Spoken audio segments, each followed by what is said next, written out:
بسم اللہ الرحمن الرحیم رب اشرح لی صدری ویسر لی امری واحلل عقدۃ من لسانی یفقہوا قولی اللہم ارنا الحق حقا وارزقنا اتباعہ وارنا باطلا باطلا وارزقنا اجتنابہ رب یسر ولا تعسر وتمم بالخیر۔ السلام علیکم ورحمۃ اللہ وبرکاتہ۔ آج ہم قرآن کی تفسیر کا آغاز کرنے جا رہے ہیں۔ اللہ سبحانہ و تعالی ہمیں ثابت قدمی عطا فرمائے۔ چلیں انشاءاللہ قرآن کو شروع کرتے ہیں۔ قرآن کی پہلی سورت سورۃ الفاتحہ ہے۔ ترتیب کے لحاظ سے پہلی سورت ہے اور مکی سورت ہے اور اس کی 7 آیات ہیں، اور یہ سورت مکمل نازل ہوئی ہے اور اس کے کئی نام ہیں: الکافیہ، الرقیہ، الواقیہ، الاساس القرآن، 7 مثانی، الشافیہ، الکنز، الحمد، ام القرآن، ام الکتاب، الصلاۃ، اس سب اس کے نام ہیں۔ الفاتحہ، جس کے معنی ہے کھولنا۔ فاتحہ کا روٹ ورڈ فتح ہے، جس کے معنی ہے کسی چیز کو کھولنا، پیچیدگی کی گرہ کھولنا، فیصلہ کرنا۔ اس سے اللہ کی کتاب کا آغاز ہوتا ہے اور نماز بھی اسی سے شروع کرتے ہیں۔ سورۃ الفاتحہ کے فضائل بھی دیکھ لیتے ہیں۔ ایک حدیث میں آتا ہے، ابن عباس رضی اللہ تعالیٰ عنہ نے فرمایا، ایک دفعہ جبرائیل علیہ السلام نبی کریم صلی اللہ علیہ وسلم کے پاس بیٹھے ہوئے تھے۔ انہوں نے اپنے اوپر زور سے دروازہ کھلنے کی آواز سنی تو سر اٹھایا اور فرمایا، یہ آسمان کا ایک دروازہ ہے جو آج کھولا گیا ہے، آج سے پہلے یہ کبھی نہیں کھولا گیا۔ تو اس سے ایک فرشتہ اترا، پھر فرمایا، یہ فرشتہ زمین پر اترا ہے جو آج سے پہلے کبھی نہیں اترا۔ اس فرشتے نے سلام کہا اور کہا، آپ کو 2 نوروں کی خوشخبری ہو جو آپ کو دیے گئے ہیں، آپ سے پہلے وہ کسی نبی کو عطا نہیں ہوئے۔ فاتحۃ الکتاب اور سورہ بقرہ کی آخری 2 آیات۔ آپ ان دونوں میں سے جو بھی حرف پڑھیں گے وہ چیز آپ کو ضرور عطا کر دی جائے گی۔ صحیح مسلم 806۔ اس حدیث سے پتہ چلتا ہے کہ سورۃ الفاتحہ اور البقرہ کی 2 آیات پڑھ کر دعا مانگنے سے اللہ دعا قبول فرماتا ہے۔ جامع ترمذی 2953 کی ایک اور حدیث میں ہے، رسول اکرم صلی اللہ علیہ وسلم نے فرمایا، جس نے کوئی نماز پڑھی اور اس میں سورہ فاتحہ نہ پڑھی تو وہ نماز ناقص ہے، نامکمل ہے۔ عبد الرحمن کہتے ہیں، میں نے کہا، ابو ہریرہ، میں کبھی امام کے پیچھے ہوتا ہوں؟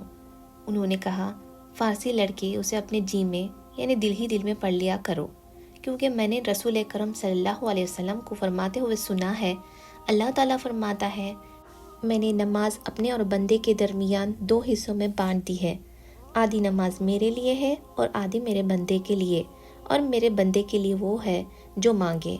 میرا بندہ پڑھتا ہے الحمدللہ رب العالمین، تو اللہ کہتا ہے میرے بندے نے میری حمد یعنی تعریف کی۔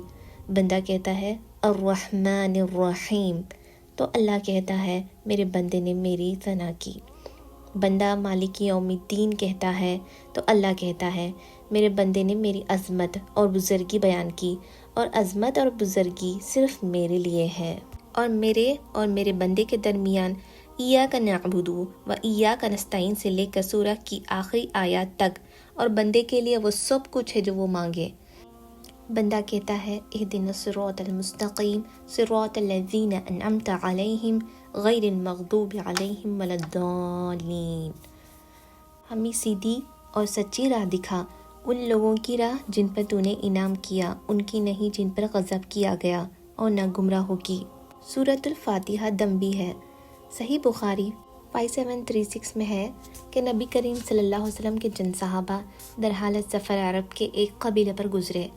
قبیلہ والوں نے ان کی ضیافت نہیں کی۔ کچھ دیر بعد اس قبیلے کے سردار کو بچھو نے کاٹ لیا۔ اب قبیلے والوں نے ان صحابہ سے کہا کہ آپ لوگوں کے پاس کوئی دوا یا کوئی جھاڑنے والا ہے؟ صحابہ نے کہا کہ تم لوگوں نے ہمیں مہمان نہیں بنایا، اور اب ہم اس وقت تک دم نہیں کریں گے جب تک تم ہمارے لیے اس کی مزدوری نہ مقرر کر دو۔ چنانچہ ان لوگوں نے چند بکریاں دینی منظور کر لی۔ پھر ابو سعید خدری رضی اللہ عنہ سورہ فاتحہ پڑھنے لگے اور اس پر دم کرنے میں منہ کا تھوک بھی اس جگہ پر ڈالنے لگے۔ اس سے وہ شخص اچھا ہو گیا۔ چنانچہ قبیلہ والے بکریاں لے کر آئے، لیکن صحابہ نے کہا جب تک ہم نبی کریم صلی اللہ علیہ وسلم سے نہ پوچھ لیں یہ بکریاں نہیں لے سکتے۔ پھر جب حضرت صلی اللہ علیہ وسلم سے پوچھا تو آپ مسکرائے اور فرمایا تمہیں کیسے معلوم ہو گیا تھا کہ سورہ فاتحہ سے دم بھی کیا جا سکتا ہے؟ ان بکریوں کو لے لو اور اس میں سے میرا بھی حصہ لگاؤ۔ سنن ابو داؤد کے ایک اور حدیث 3901 میں ہے کہ جناب خارجہ بن سلت تمیمی اپنے چچا سے روایت کرتے ہیں کہ ہم لوگ رسول اکرم صلی اللہ علیہ وسلم کے پاس سے روانہ ہوئے اور ایک عرب قبیلہ کے ہاں پڑاؤ کیا۔ انہوں نے کہا تحقیق ہمیں خبر ملی ہے کہ تم اس آدمی کے پاس سے کوئی خیر لے کر آئے ہو، تو کیا تمہارے پاس کوئی دوا یا دم ہے کہ ہمارے ہاں ایک مجنون ہے جو زنجیروں میں جکڑا ہوا ہے؟ میں نے کہا ہاں۔ چنانچہ وہ اس مجنون کو جو زنجیروں میں جکڑا ہوا تھا لے آئے۔